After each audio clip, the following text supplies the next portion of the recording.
kasih setiamu yang ku rasakan lebih tinggi dari langit biru.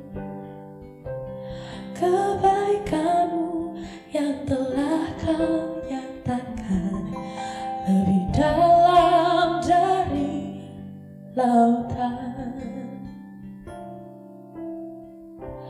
Berkat-Mu yang telah ku terima sempat membuatku terpesona. Apa yang tak pernah ku pikirkan, itu yang kau sediakan bagiku. Siapakah aku ini, Tuhan? Jadi biji mata-Mu. Dengan apa kan ku balas Tuhan selain puji dan sembah Kau?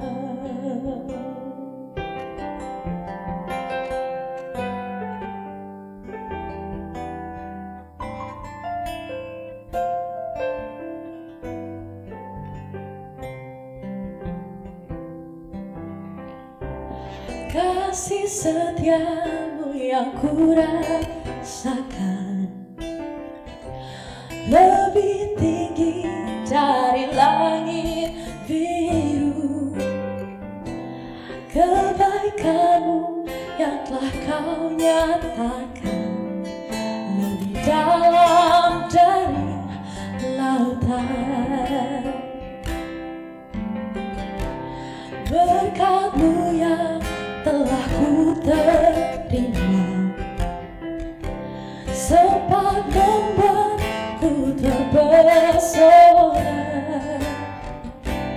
Apa yang tak pernah ku pikirkan, itu yang kau sediakan bagiku. Siapakah aku ini, Tuhan? Jadi biji mata-Mu. Dengan apa aku balas Tuhan selain puji dan sembah Kau? Siapakah aku ini, Tuhan? Jadi biji mata-Mu. Dengan apa aku balas Tuhan selain puji dan sembah Kau?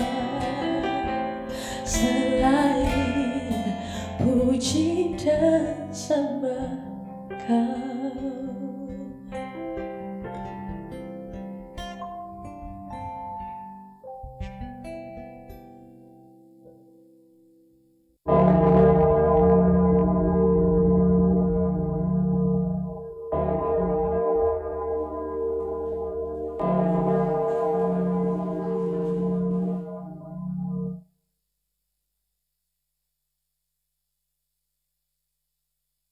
Jemaat yang dikasihi Tuhan Yesus Kristus, selamat malam.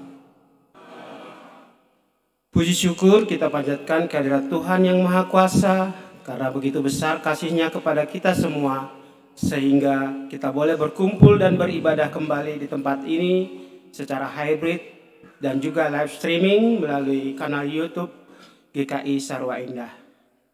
Bagi Bapak, Ibu, Saudara-saudari yang baru pertama kali mengikuti ibadah hybrid dan juga live streaming melalui kanal YouTube GKI Sarwa Indah, kami mengucapkan selamat datang dan selamat bergabung dalam persekutuan di GKI Sarwa Indah. Pokok-pokok warta untuk hari ini adalah sebagai berikut. 1. Kebaktian umum Minggu tutup tahun dan perjamuan kudus pada malam hari ini dilayani oleh Pendeta Christian Diantoro. 2. Kebaktian Tahun Baru akan dilaksanakan besok pada hari Senin 1 Januari 2024 waktu pukul 9 waktu Indonesia bagian Barat dengan tema Melangkah dengan Pasti, pelayan firman Pendeta Christian Dewantara, tempat ruang sekretariat, mohon perhatian jemaat. 3. Cuti pendeta. Diberitahukan kepada jemaat bahwa Pendeta Christian Dewantara akan mengambil cuti tanggal 2 sampai dengan 4 Januari 2024. Mohon perhatian jemaat sekalian. 4. Pelayanan perjamuan kudus ke rumah jemaat. Telah dilayangkan perjamuan kudus ke rumah jemaat dalam kelemahan tubuh sehingga kesulitan untuk bisa hadir maupun mengikuti perjamuan kudus secara online pada hari Rabu tanggal 27 Desember 2023. Pelayanan perjamuan kudus telah dilayangkan kepada 1. Ibu Sarah Jaya Sumadi, 2. Ibu Wilma Patiwael. Pelayan perjamuan kudus 1. Pendeta Christian Dewantara, 2. Penatua Jojo Sri Rezeki Tobing, 3. Penatua Rosmina Daily, 4. Penatua Nasib Marulitua MC Pahutar. Demikian informasi kepada jemaat. Tuhan Yesus memberkati. 5. Bidang persekutuan dan keesaan. Pemahaman Alkitab online akan kembali diadakan pada tanggal hari Kamis 11 Januari 2024 waktu pukul 19.30 waktu Indonesia bagian Barat dengan tema Tubuhku untuk Dia. Pelayan firman Pendeta Christian Dewantara, Majelis Pendamping Penatua Rosmina Daily, MC Bapak Imade Agustinus, tempat Zoom virtual meeting, mohon perhatian dan partisipasi jemaat sekalian. 6. Amplop persembahan. Diberitahukan kepada jemaat bahwa majelis jemaat menyediakan amplop persembahan syukur akhir tahun dan amplop persembahan perjamuan kudus. Jemaat dapat mengambil di meja perjamuan penerima tamu. Mohon perhatian jemaat sekalian. Demikianlah pokok-pokok warta untuk hari ini. Untuk lebih lengkapnya jemaat dapat membaca di warta jemaat dalam bentuk file PDF. Segenap majelis jemaat mengucapkan selamat beribadah. Tuhan Yesus memberkati.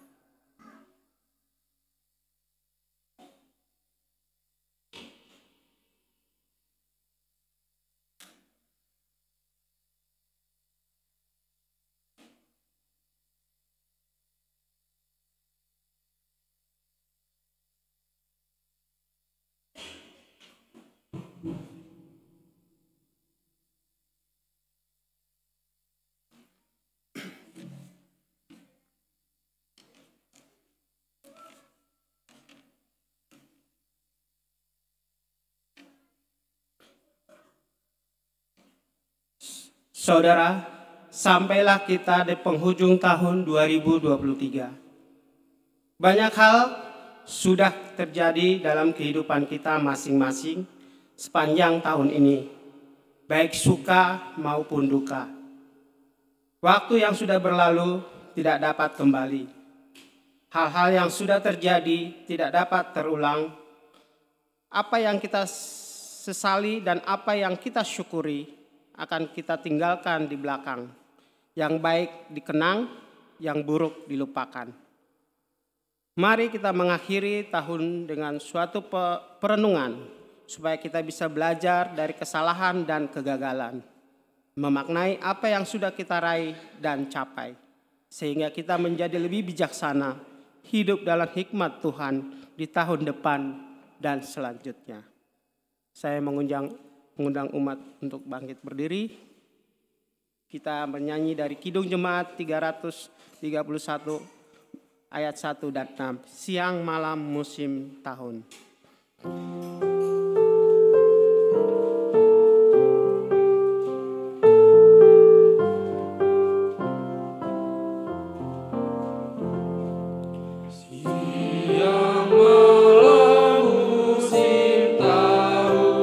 Hilir ganti malam.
Mari kita khususkan ibadah pada saat ini dengan pengakuan demikian, bahwa pertolongan kita datangnya dalam nama Tuhan yang menjadikan langit dan bumi.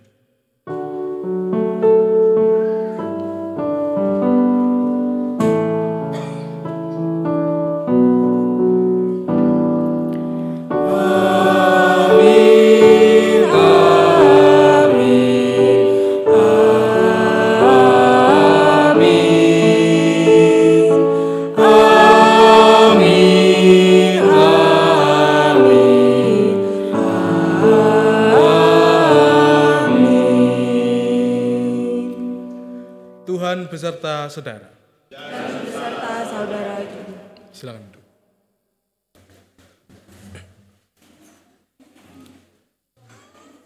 Puisi teruntuk waktu yang enggan berhenti. Saat waktu berlalu begitu cepat, akan ada banyak hal yang mungkin terlewat. Aku, mereka, dan teman sejawat yang mungkin akan kau rindukan sangat. Saat waktu terasa lebih lambat, semua mungkin saja tetap akan terlewat.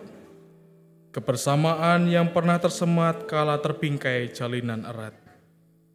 Haruskah kata meminta jeda ketika merasa jangka mencipta beda? Mengejar tak lagi menggoda dan tawa bukan lagi karena canda.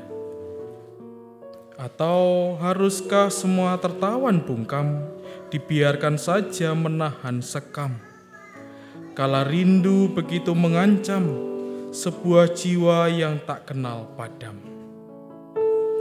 Waktu lantas memilih jalannya sendiri, menjadi cepat atau lambat saat menanti.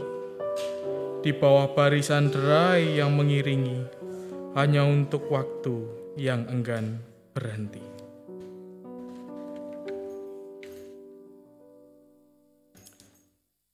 Kita yang biasa sampai pada penghujung tahun ini, sudahkah kita menjalani hari-hari yang lalu dengan bijaksana, dengan berlandasan hikmat Tuhan? Kita yang sampai saat ini masih berkumpul bersama orang-orang yang kita kasihi, sudahkah kita memelihara dengan baik relasi kita dengan mereka? Kita yang masih sehat pada saat ini, apakah kita memelihara tubuh dan kehidupan kita dengan baik? Kita yang masih diberi kesempatan, pekerjaan dan sekolah, sudahkah menggunakan waktu dan kesempatan kita dengan sebaik-baiknya? Kita yang masih bisa beribadah dengan damai dan sukacita, sudahkah kita beribadah dengan setia dan tekun, serta melayani dengan giat?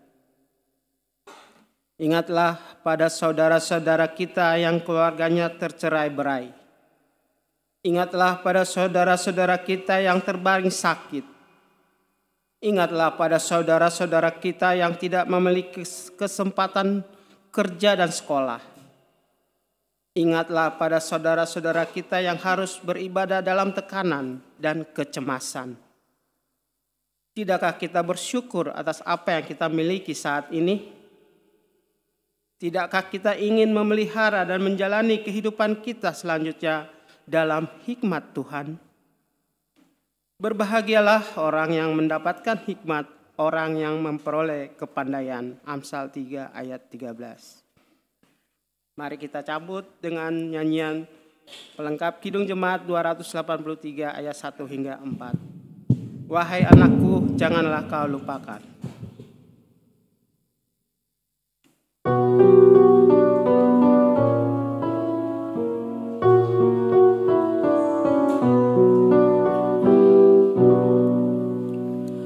Wahai anakku, janganlah kau lupakan ajaranku, dan biarkanlah hatimu mengamalkan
Takutlah kau akan Tuhan dan jauhi kejahatan.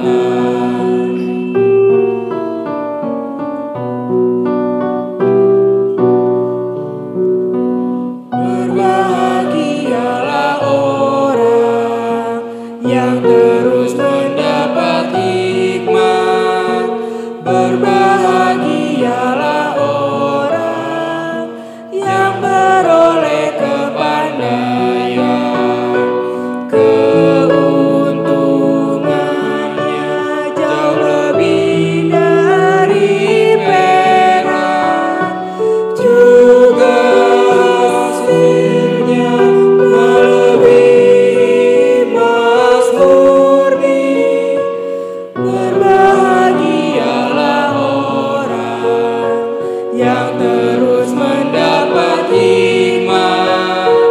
Berbahagialah orang yang beroleh kepandaian.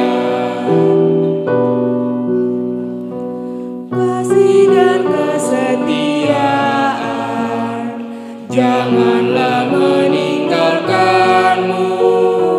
Kalungkan pada lehermu, tuliskan pada hatimu, maka kau dapat penghargaan dan kasih di mata Allah dan di mata manusia. Kasih dan kesetiaan janganlah meninggalkanmu. Kalungkan pada lehermu, tuliskan pada hatimu.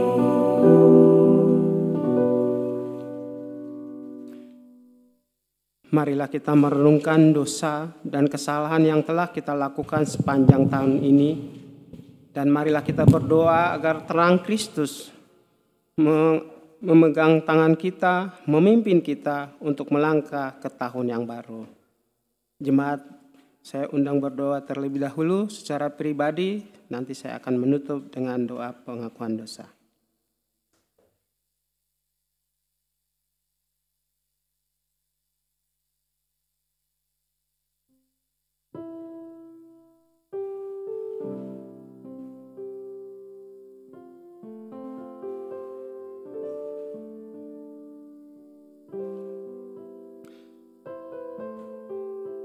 Ya Tuhan, di dalam doa kami dan ibadah tutup tahun malam ini, sungguh kami mengaku segala dosa dan pelanggaran kami ya Tuhan, yang kami lakukan di setiap waktu, di setiap hari demi hari, bulan demi bulan, hingga 1 tahun ini ya Bapa. Kami mengakui dosa dan seluruh pelanggaran kami yang seringkali mendukakan hati-Mu ya Tuhan, mendukakan hati sesama kami, mendukakan hati keluarga kami, mendukakan hati suami istri, anak-anak dan orang tua.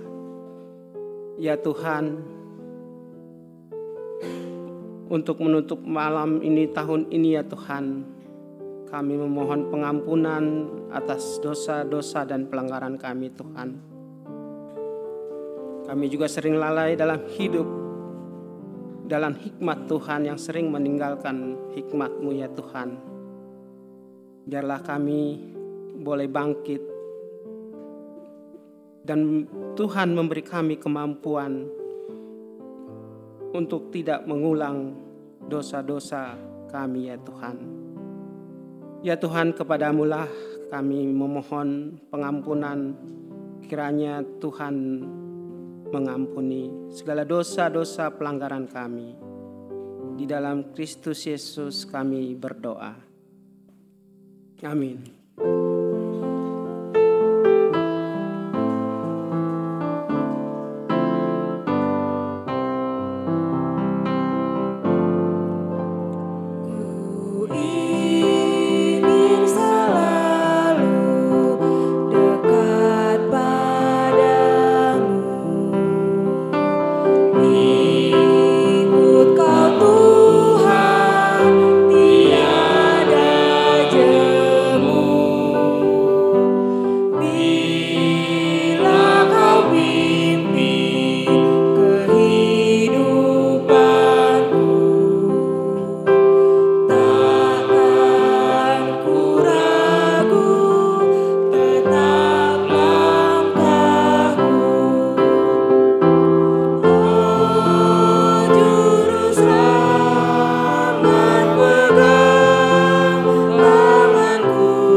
Saya undang untuk bangkit berdiri. Pimpinan terang Kristus nyata dalam kehidupan kita, asalkan kita mengalaskan kehidupan kita di dalam firman Tuhan. Seperti ditulis dalam Amsal pasal 3 ayat 21 sampai 23 yang berbunyi demikian, "Hai anakku, janganlah pertimbangan dan kebijaksanaan itu menjauh dari matamu. Peliharalah itu, maka itu akan menjadi kehidupan bagi jiwamu dan perhiasan bagi lehermu. Maka engkau akan berjalan di jalanmu dengan aman dan kakimu tidak akan terantuk." Demikianlah berita anugerah dari Tuhan. Syukur kepada Allah. Kita pujikan NKB 188 tiap langkahku.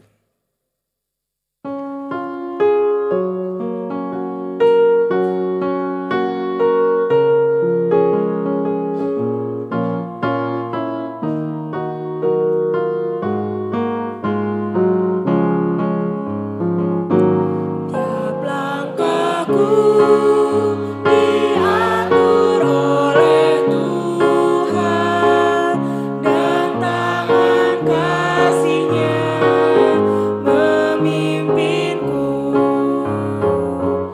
Di tengah badai dunia menakutkan, hatiku tetap tenang teduh. Tiap langkahku ku tahu Tuhan pimpin ke tempat tinggi, ku diantarnya hingga sekali nanti aku tiba di rumah Bapa sorga yang bakal.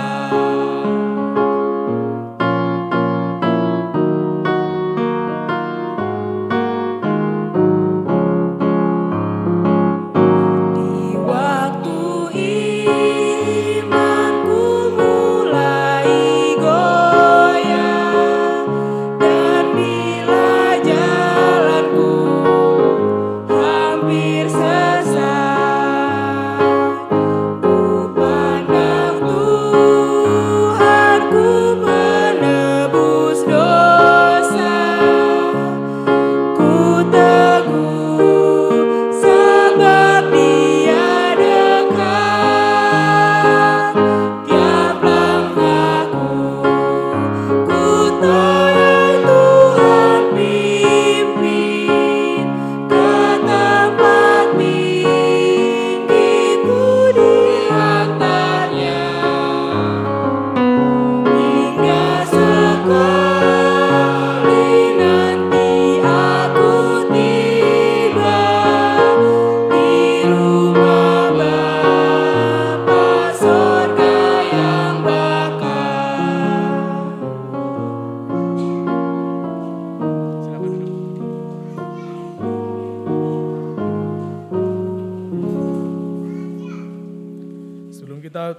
Sebelum kita merenungkan firman Tuhan, marilah kita berdoa.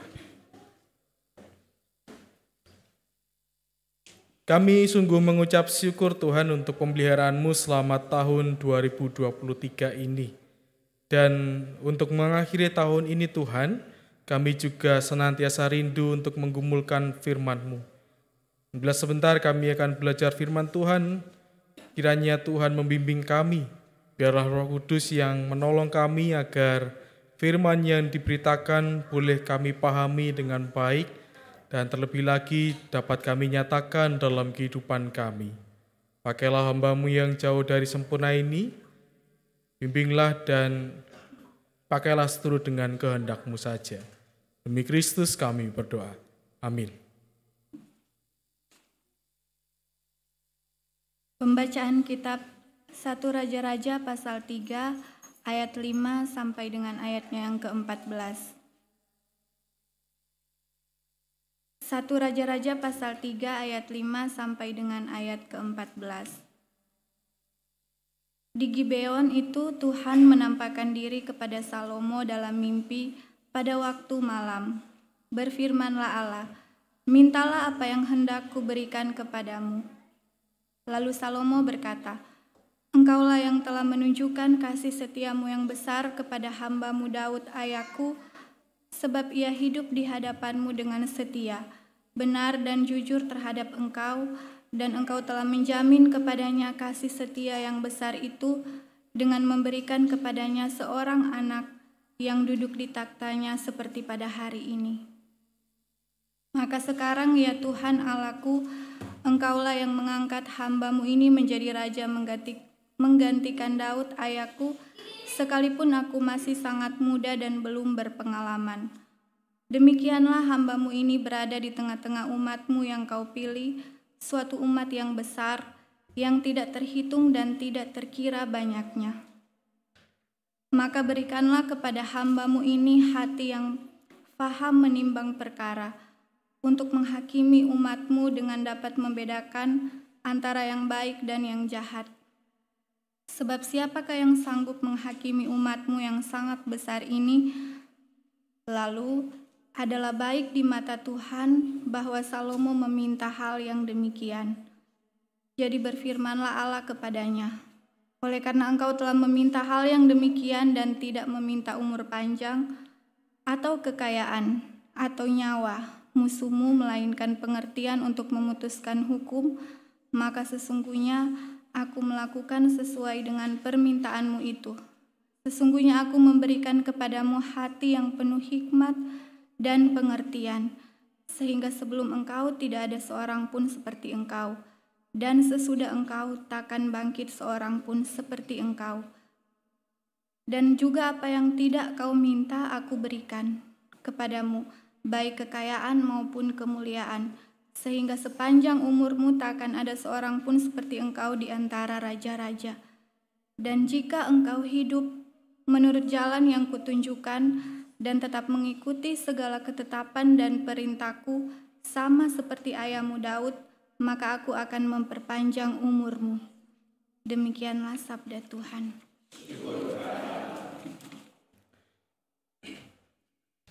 Pembacaan Injil Yesus Kristus diambil dari Injil Yohanes pasal 8. Injil Yohanes pasal 8 ayat 12 sampai 19.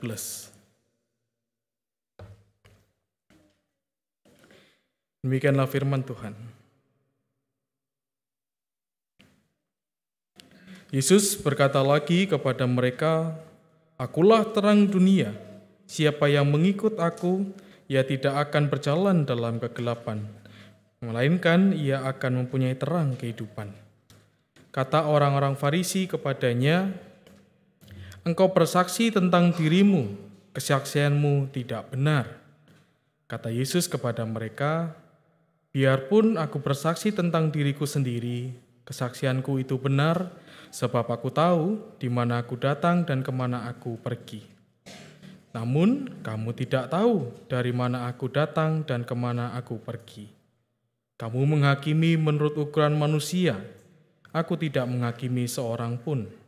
Dan kalaupun aku menghakimi, penghakimanku itu benar, sebab aku tidak seorang diri, tetapi aku bersama dengan Bapa yang mengutus aku.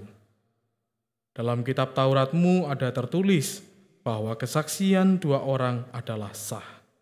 Akulah yang bersaksi tentang diriku sendiri dan juga Bapa yang mengutus aku bersaksi tentang aku." Lalu kata mereka kepadanya, "Di manakah Bapamu?"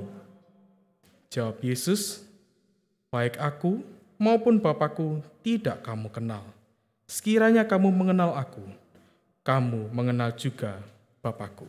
Demikianlah Yesus Kristus yang berbahagia adalah kita yang mendengarkan firman Allah dan yang memeliharanya dalam kehidupan hari lepas hari. Haleluya.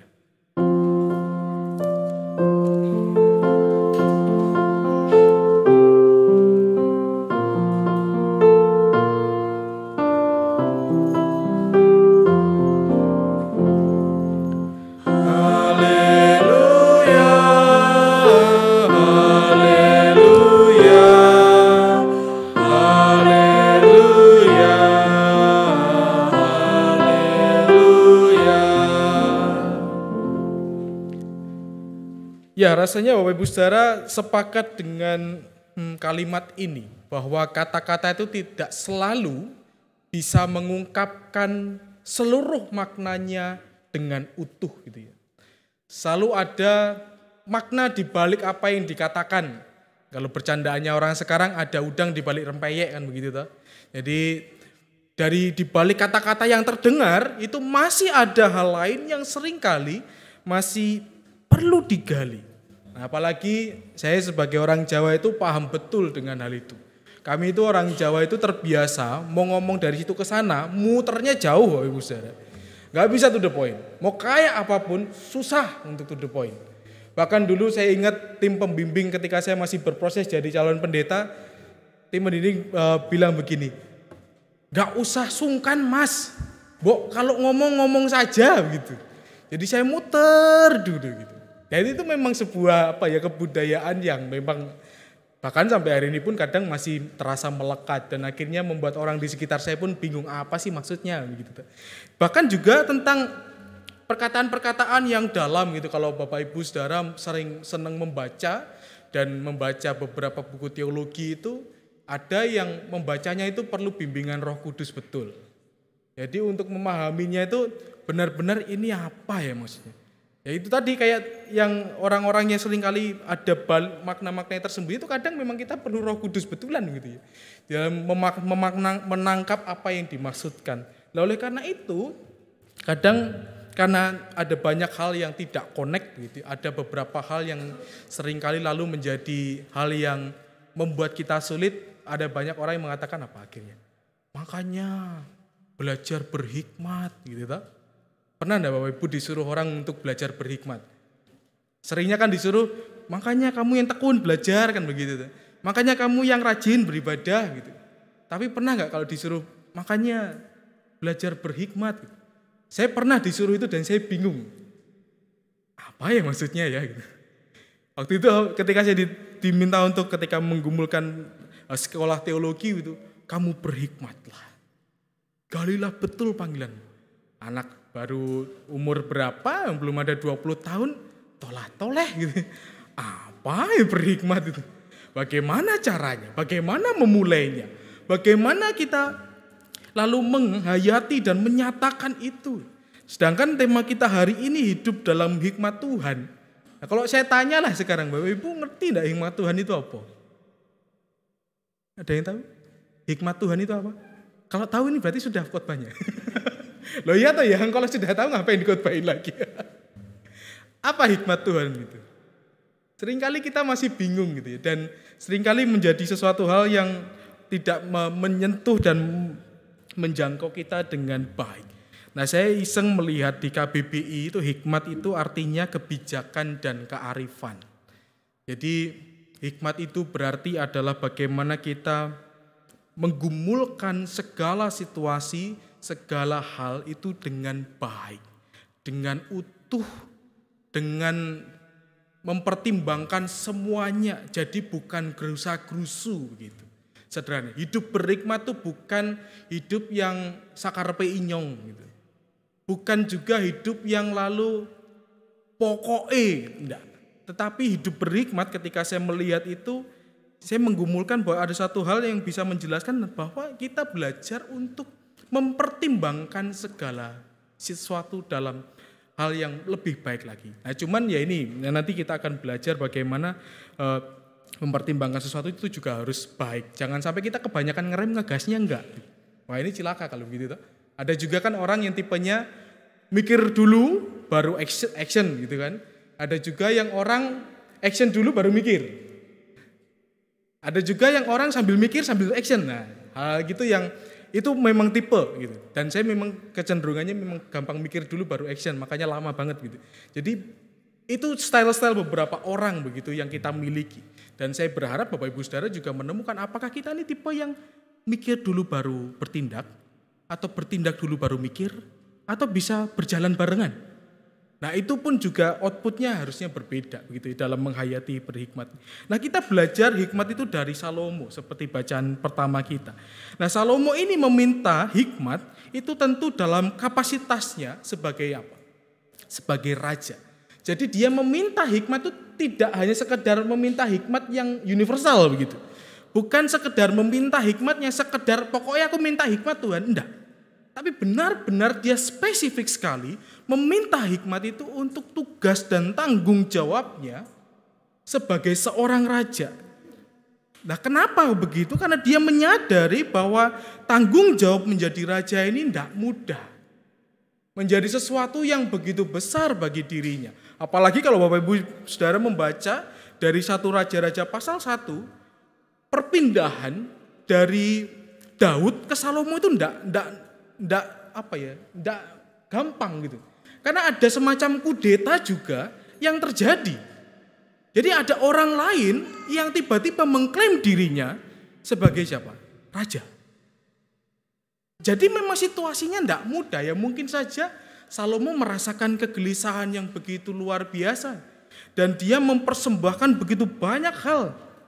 Kalau kita membaca dalam pasal 3 secara utuh ini, tampaknya memang Salomo benar-benar dalam situasi yang bisa jadi sangat mencekam dan mengkhawatirkan bagi dirinya. Jadi ketika dia diurapi dan ditunjuk sebagai raja, tentu mungkin ya dalam konteks belajar sebagai anak raja mungkin dia sudah dibekali macam-macam begitu ya. Tetapi dalam situasi yang seperti itu tampaknya enggak ada yang bisa serta-merta langsung bisa. Makanya ketika Tuhan meminta, apa yang engkau minta? Kalau di dalam ayat 5, mintalah apa yang perlu kuberikan kepadamu. Wah, ini luar biasa apa yang dikatakan Tuhan. Kalau Bapak Ibu Saudara, Tuhan datang ke mimpi Bapak Ibu seperti Salomo ini, terus Tuhan bilang, mintalah apa yang perlu kuberikan kepadamu. Kira-kira Bapak Ibu jawab apa? Banyak. Ntar Tuhan list dulu gitu ya. Nyoh gitu kan. Atau apa yang terlintas saja. Bisa jadi bukan hikmat ya yang pertama muncul ya. Atau mungkin malah hikmat tidak kepikiran. Apa yang Bapak Ibu Saudara paling ya sehat gitu ya. Loh sekarang sakit. Sehat? Oh sehat tuh ya.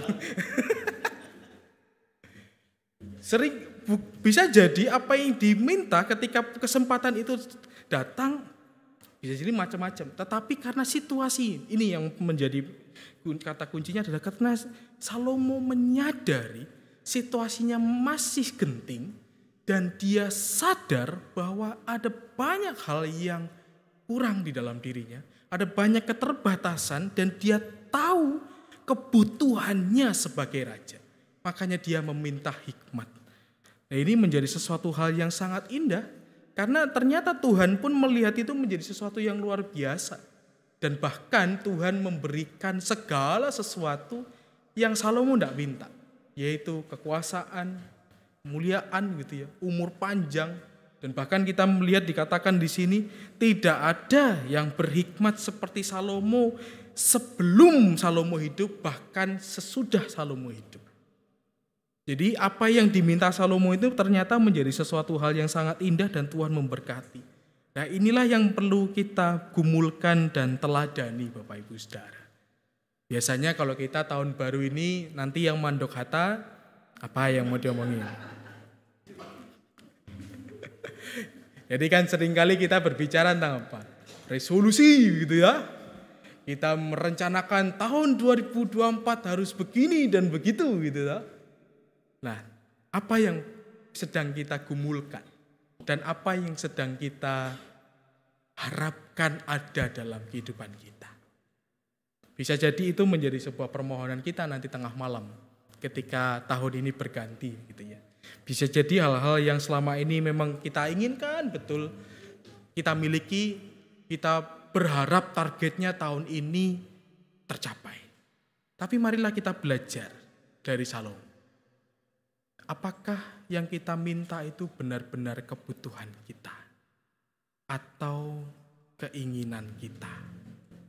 Dan apakah yang kita minta itu benar-benar kita mampu menjaganya?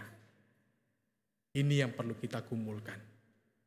Hidup dalam hikmat Tuhan itu kan titik awalnya adalah bisa memilah mana yang benar dan yang salah.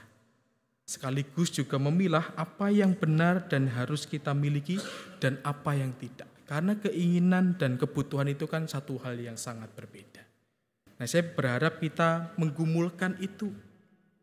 dengan kapasitas kita, tanggung jawab kita, kebutuhan kita. Dan semoga ketika kita menggumulkan ini, kita tahu betul tentang apa yang kita minta kepada Tuhan. Bukankah kalau kita meminta hikmat itu akan lebih indah karena apa? Kita justru akan lebih mampu mengelola apa yang kita miliki, dan bahkan itu mungkin jumlahnya tidak besar. Seberapapun yang kita miliki bukan sesuatu yang istimewa, tapi kalau kita mengelolanya dengan hikmat, bukankah itu menjadi sesuatu yang lebih berarti daripada kita punya hal yang besar sekali, tapi kembali lagi kita tidak punya kapasitas ternyata. Dan itu jadi bumerang untuk kita dan jadi persoalan. Maka berhati-hatilah dengan permintaan kita. Apakah kita betul-betul bisa menerima dan mengelola yang diberikan Tuhan? Ya siapa tahu kan tiba-tiba Tuhan baik, permohonan kita dikasih, tapi jebule begitu ternyata setelah berapa tahun kita mengelola, gak bisa. Karena kita tidak punya kapasitas itu. Dan kita tidak mau belajar untuk mengelola itu sesuai dengan kapasitas yang dibutuhkan. Nah, bukankah lebih baik kita meminta dulu, kita berhikmat, kita mohon Roh Kudus memimpin kita hari demi hari, agar apa yang kita miliki saat ini pun juga menjadi sesuatu yang spesial, dan kita bisa mempertanggungjawabkan itu dengan baik. Tapi apakah berbicara hidup dalam hikmat Tuhan itu hanya sampai di situ saja, Bapak Ibu Saudara? Nah, kalau cuma sampai di situ saja ya maka sayang sekali. Sayang sekali betul. Kalau kita berbicara hidup dalam hikmat Tuhan itu hanya berbicara tentang apa yang kita miliki dan apa yang kita kerjakan dan upayakan hari demi hari. Apa yang dikatakan dalam Injil menjadi sesuatu hal yang menarik sebenarnya, yang harus kita gumulkan betul di dalam mengakhiri tahun 2023 ini. Dikatakan di sana, Yesus berkata lagi kepada mereka, "Akulah terang dunia. Siapa yang mengikut aku, ia tidak akan berjalan dalam kegelapan, melainkan ia akan mempunyai terang kehidupan." Nah, seharusnya hikmat Tuhan juga menuntun kita kepada pemahaman bahwa kita beriman Tuhan adalah terang hidup kita. Jadi hikmat itu tidak hanya berbicara tentang bagaimana kita memiliki sesuatu, mengelola sesuatu, mendapatkan sesuatu. Tetapi biarlah dalam perjalanan nanti kita memasuki tahun 2024 ini kita juga belajar bahwa hikmat itu semakin hari menuntun kita untuk mengakui dan menyadari bahwa Tuhanlah terang hidupku. Tuhanlah yang terus menolongku, Tuhanlah yang terus menunjukkan jalan yang baik bagiku. Dan menurut saya ini hal yang lebih penting daripada kita berbicara hal-hal yang fana dan duniawi setiap hari. Tetapi gambaran orang Farisi ini kan adalah sebuah gambaran real. Ketika orang tidak bisa hidup dalam hikmat itu tidak mudah. Ketika Tuhan bilang langsung gitu, "Akulah terang dunia." Gitu. Kan secara sederhana kan begitu orang Farisi. Bagaimana mungkin gitu. Bahkan ketika Tuhan memakai kebiasaan di dalam kehidupan mereka, karena di dalam tradisi Israel kesaksian 2 orang itu adalah sah gitu ya. Jadi kalau bersaksinya cuma 1 orang itu belum bisa dianggap sesuatu yang berkekuatan hukum tetap gitu. Tuhan mengatakan bahwa aku dan Bapakku yang bersaksi. Tapi karena mereka tidak mau memakai hikmat Allah, memakai Roh Kudus, tunduk pada pertolongan Roh Kudus, mereka tidak menyadari tentang Kristus sebagai terang dunia dan satu-satunya jalan hidup. Nah, melalui khotbah ini ternyata ada 2 hal penting yang kita bisa pelajari begitu ya. Bahwa hidup dalam tahun yang baru jangan hanya berbicara tentang resolusi gitu, yang muluk-muluk, tetapi marilah kita meminta 2 hal. Yaitu minta Tuhan menganugerahkan hikmat, sekaligus hari demi hari kita dituntun untuk memahami terang Kristus. Nah, persoalannya kan begini Bapak Ibu Saudara. Pencarian hikmat itu tidak mudah.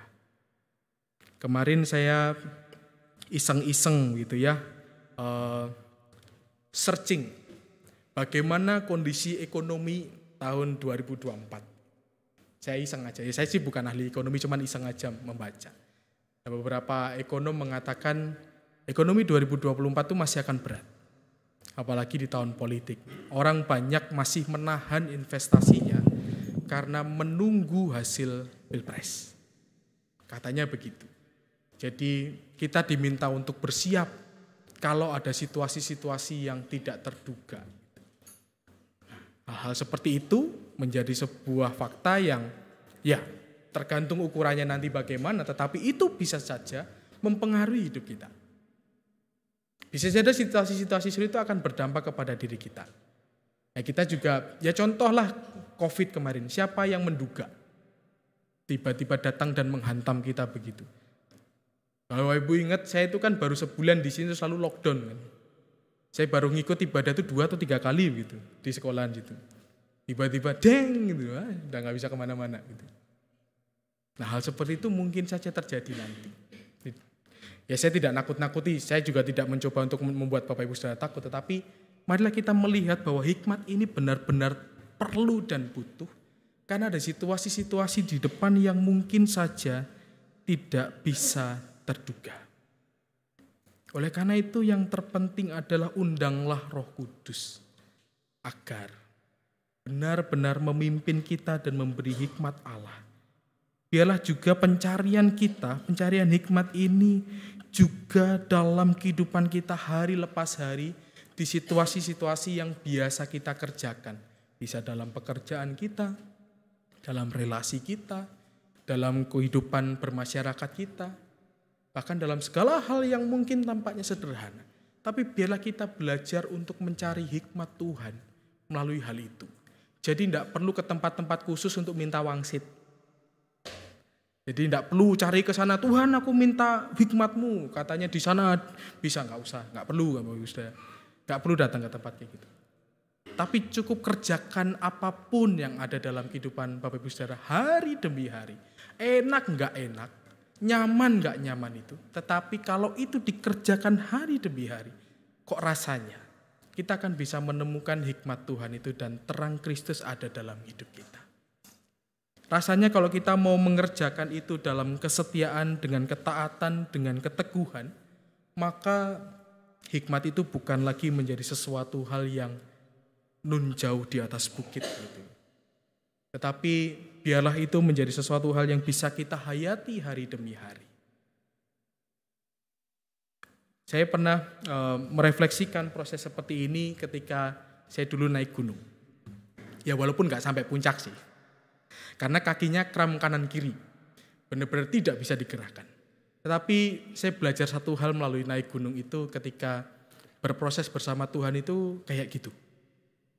Maksudnya apa? Jalannya gak selalu mudah. Bahkan mungkin sangat terjal dan menyakitkan badan kita.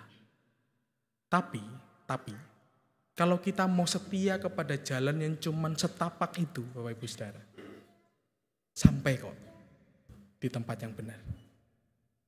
Tapi kalau kita mau setia, ikut jalan yang sudah Tuhan tunjukkan, walaupun mungkin itu berbatu, maka percayalah bahwa kita akan menemukan itu, menemukan hikmat Tuhan, dan menemukan terang Tuhan, dan terlebih lagi menemukan kasih Tuhan yang sejati. Jadi hidup dalam hikmat Tuhan itu bukan berarti nanti Bapak Ibu Saudara berdoa, lalu makceling itu berubah seperti Power Ranger, lalu besok pagi langsung bisa berhikmat. Enggak seperti itu. Tetapi ini adalah sebuah proses yang bahkan mungkin sangat melelahkan. Bahkan menjadi sesuatu hal yang membuat badan kita remuk mungkin. Membuat pikiran kita begitu lelah. Tetapi biarlah jalan yang setapak dan berbatu ini, kalau kita berjalan bersama dengan Tuhan, kok saya masih punya keyakinan bahwa itu akan bisa kita lewati. Terlebih kalau ada orang-orang yang bisa mendukung kita, keluarga kita, pasangan kita, anak-anak kita, mungkin orang tua kita, siapapun yang ada di sekitar kita. Rasanya jalan setapak yang tampaknya berat itu akan lebih mudah dijalani. Jadi jangan takut untuk memulai tahun 2024, dan percayalah ini khotbahnya sudah akhir, jadi nggak usah kepikiran nanti bakar-bakar itu ya, nggak lama. Tapi biarlah kita menutup tahun ini dengan benar-benar belajar bahwa hikmat Tuhan juga buat kita. Walaupun mungkin tidak seperti Salomo, tapi percayalah ketika kita meminta, Tuhan menyediakan itu. Tuhan berkati.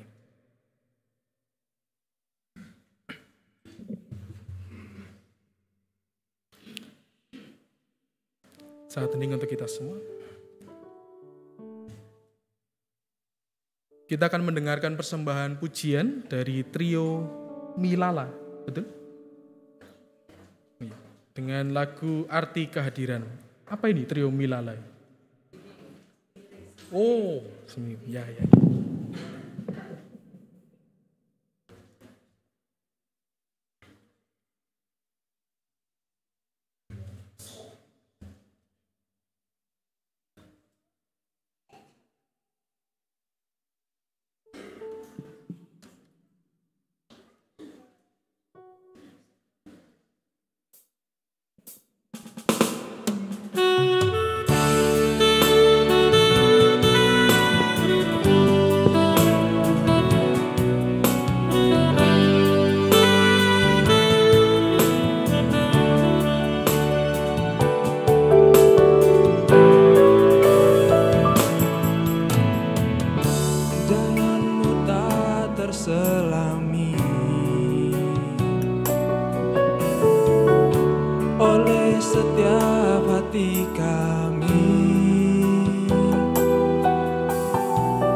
Satu yang ku percaya, ada rencana yang indah.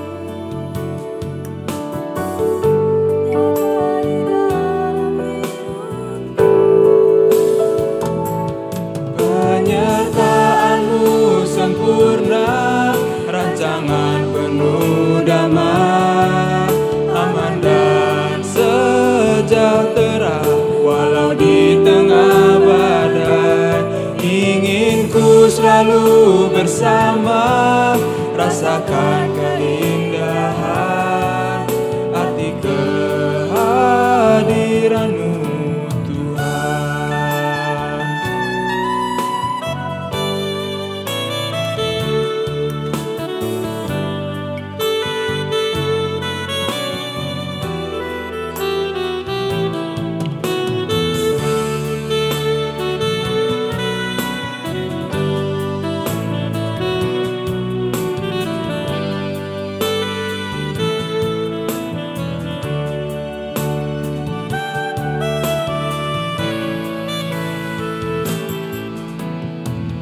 Tiada terduga kasih-Mu, heran dan besar bagiku, arti kehadiran-Mu selalu nyata di dalam hidupku. Penyertaan-Mu sempurna, rancangan penuh damai, aman dan sejahtera walau di tengah badai. Ingin ku selalu bersama, rasakan keindahan arti kehadiran-Mu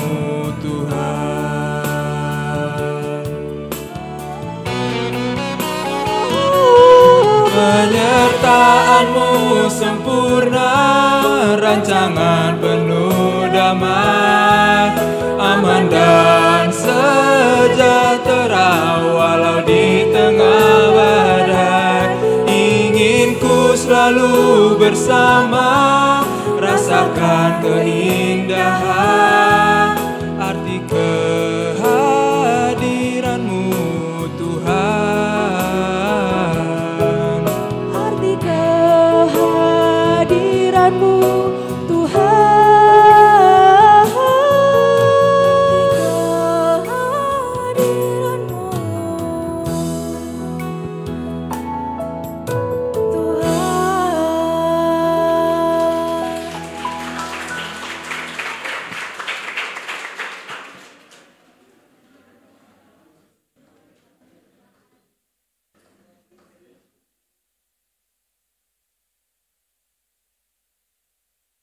Mari jemaat bangkit berdiri.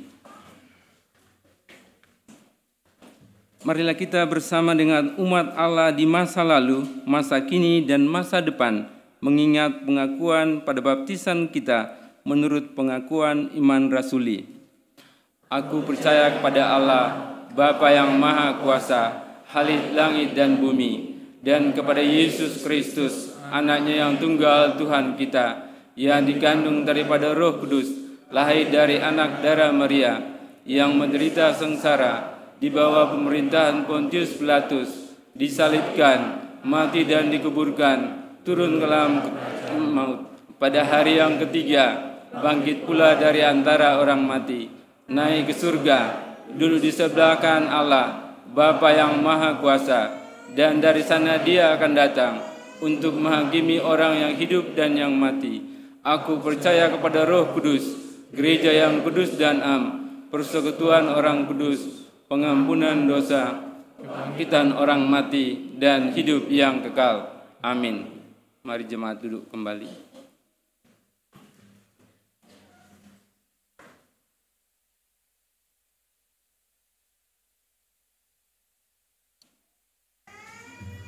Kita berdoa syafaat.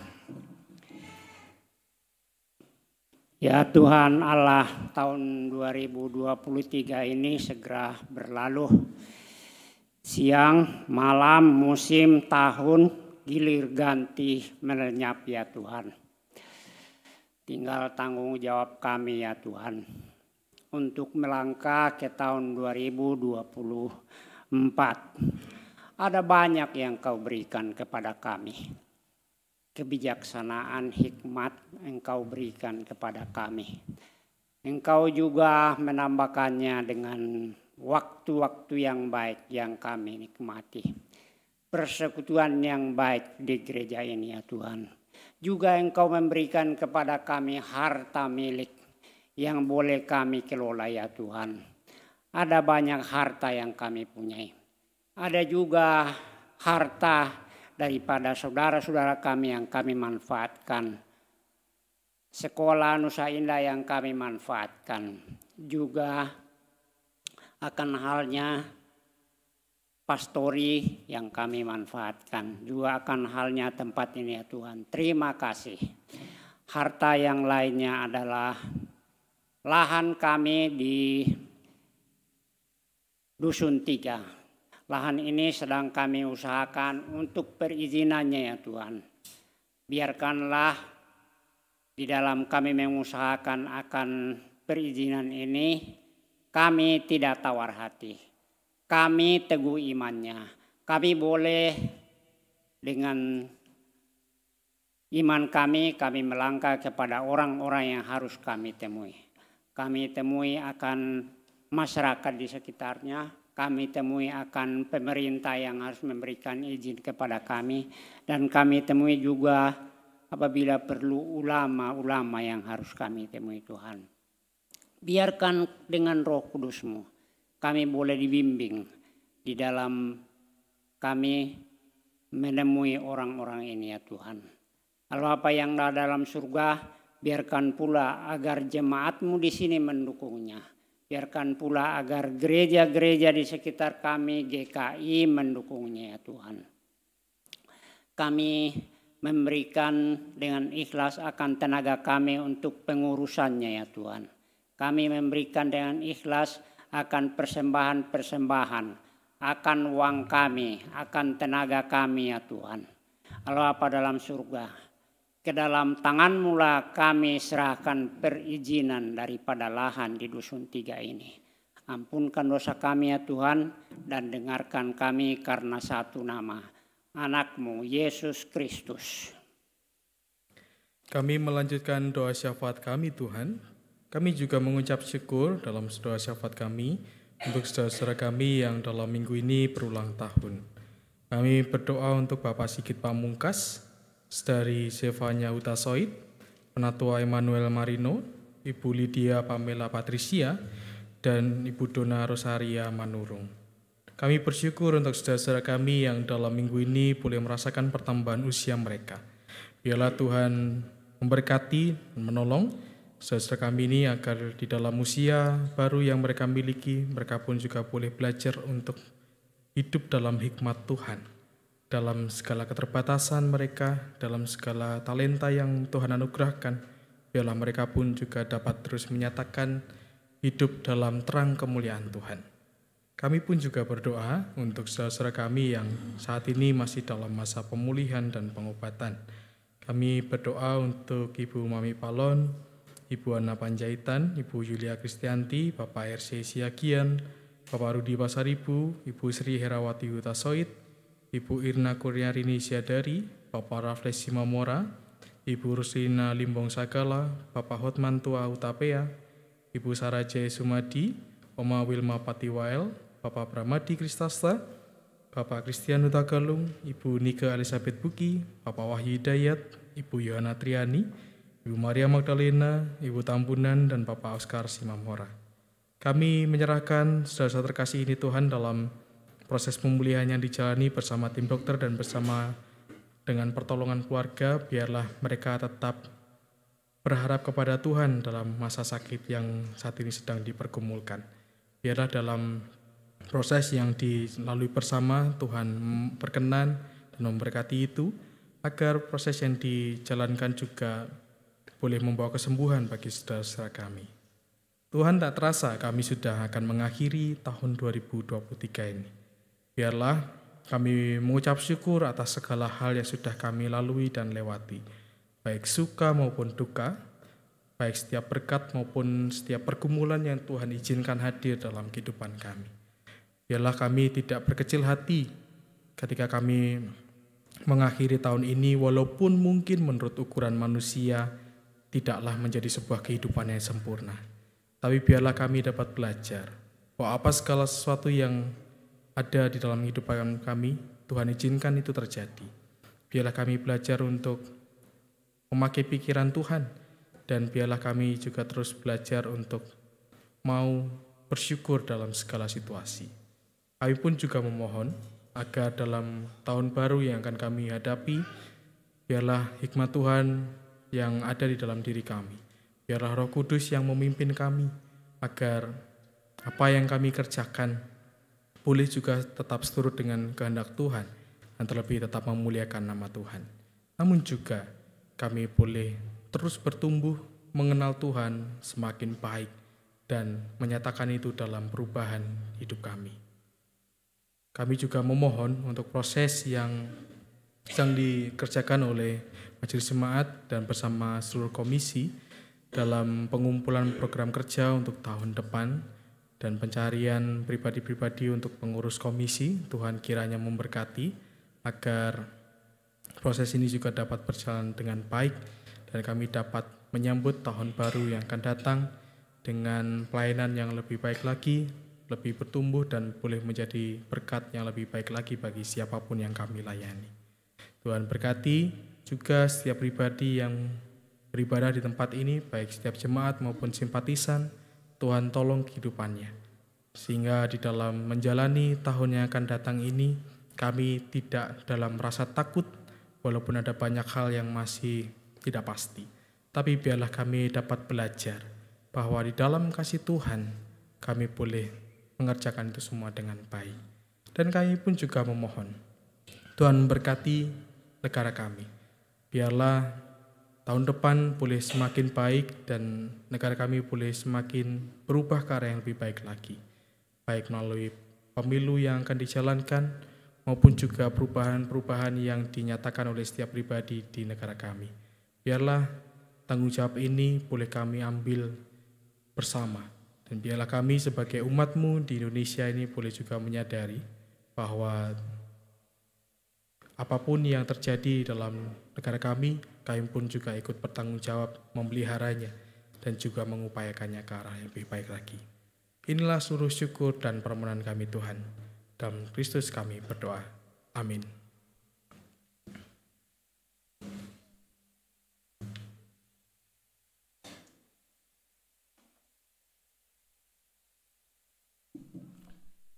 Saudara-saudara, mari kita sampaikan persembahan syukur kita seraya mengingat firman-Nya dalam 2 Korintus pasal 9 ayat 7, Hendaklah masing-masing memberikan menurut kerelaan hatinya, jangan dengan sedih hati atau karena paksaan. Sebab Allah mengasihi orang yang memberi dengan sukacita. Sambil kita memberikan persembahan, mari bersama menyanyikan Kidung Jemaat nomor 289, bait 1389, Tuhan Pencipta Semesta.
Jemaat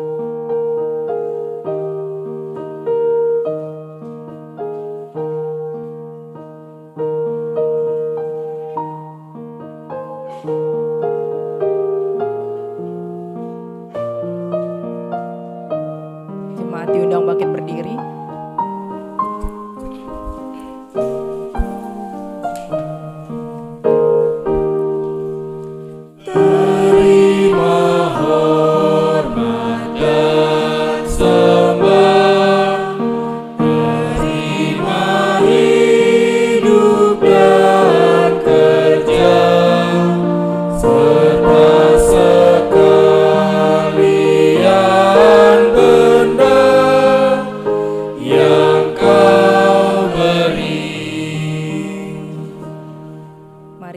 Di dalam doa.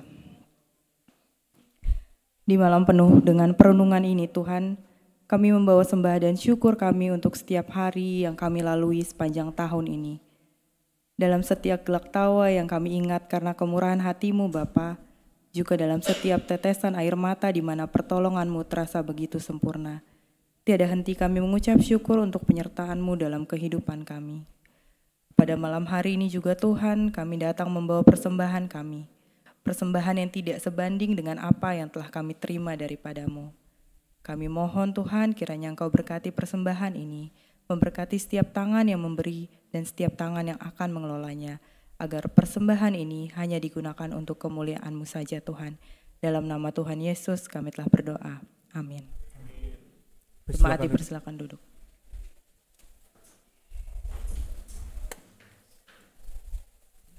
Untuk mengawali tahun baru. Mari saya mengundang untuk bangkit berdiri.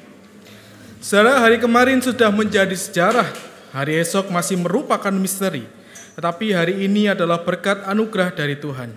Nikmatilah dan jalanilah setiap hari dengan penuh ungkapan syukur dan sukacita. Kita tidak memahami masa yang akan menjelang, tapi satu hal yang pasti dan kita pahami, yaitu bahwa terang Kristus tidak akan pernah meninggalkan kita.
Kini arahkanlah hatimu kepada Tuhan.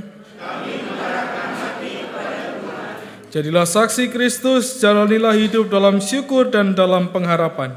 Syukur kepada Allah. Terpujilah Tuhan. kini dan selamanya. Dan kini terimalah berkat dari Tuhan.